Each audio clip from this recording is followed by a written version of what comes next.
ఒకరోజు press meet పెట్టి కూడా ఆర్ఎస్పీ ఓ సంచలన వ్యాఖ్యలు చేసిండు.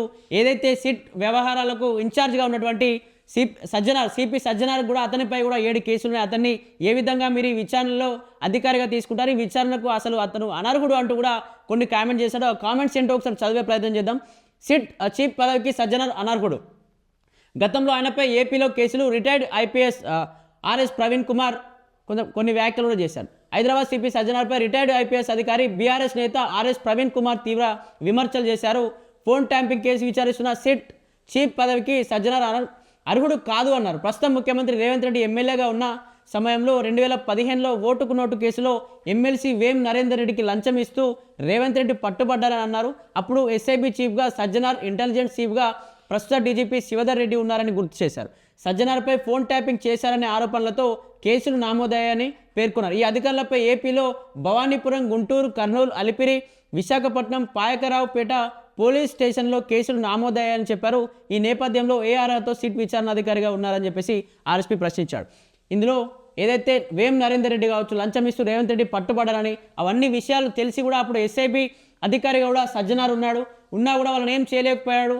ఏపీలో కావచ్చు, అలాగే గుంటూరు, విశాఖపట్నం, పాయకరావుపేట, అలిపిరిలో కూడా ఇతని పైన 7 కేసులు నమోదయ్యాయి.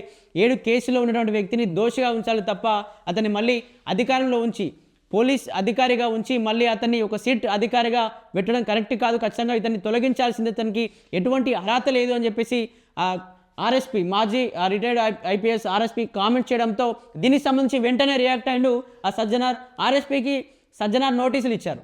క్రిమినల్ కేసులో ప్రమేయం వ్యాఖ్యలపై జారీ, 2 రోజుల్లో వివరణ ఇవ్వకుంటే క్రిమినల్ చర్యలను హెచ్చరిక.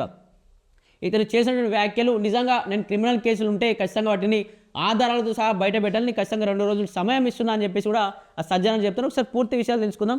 రిటైర్డ్ ఐపీఎస్ అధికారి బీఆర్ఎస్ నేత ఆర్ఎస్ ప్రవీణ్ కుమార్కు SIT chief Hyderabad CP Sajjanar శుక్రవారం నోటీసులు జారీ చేశారు.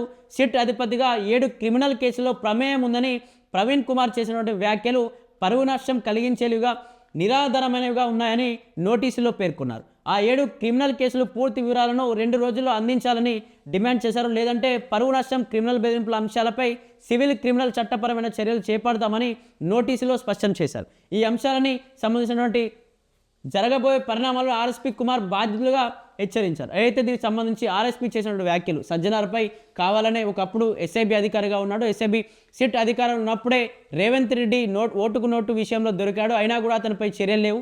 అప్పుడు శశిధర్ రెడ్డి, ఇప్పుడు ఉన్నటువంటి డీజీపీ కూడా అప్పుడు శశిధర్ రెడ్డి కూడా ఉన్నాడు. అయినా వీళ్ళిద్దరు ఉన్నా కూడా వీళ్ళను దీనికి సంబంధించి వీళ్ళు సిట్ అధికారిగా అయితే ఉంచడం, మళ్ళీ అతన్ని పోలీస్ అధికారి ఉంచడం కరెక్ట్ కాదు. వీళ్ళందరూ దోషులు, ఖచ్చితంగా వీళ్ళందరూ శిక్షించాలిందే.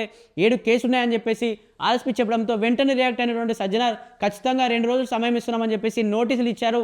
2 రోజుల్లో పూర్తి ఆధారాలతో నాపైన ఎన్ని కేసులు ఉన్నాయి, ఎక్కడెక్కడ కేసులు జరగని చెప్పేసి పూర్తి ఆధారాలు నా దగ్గర తీసుకురాకుండే 2 రోజుల్లో ఖచ్చితంగా మీ పైన చర్యలు తీసుకుంటాము అని చెప్పేసి కూడా ఆ సజ్జనార్ చెప్తున్న పరిస్థితి.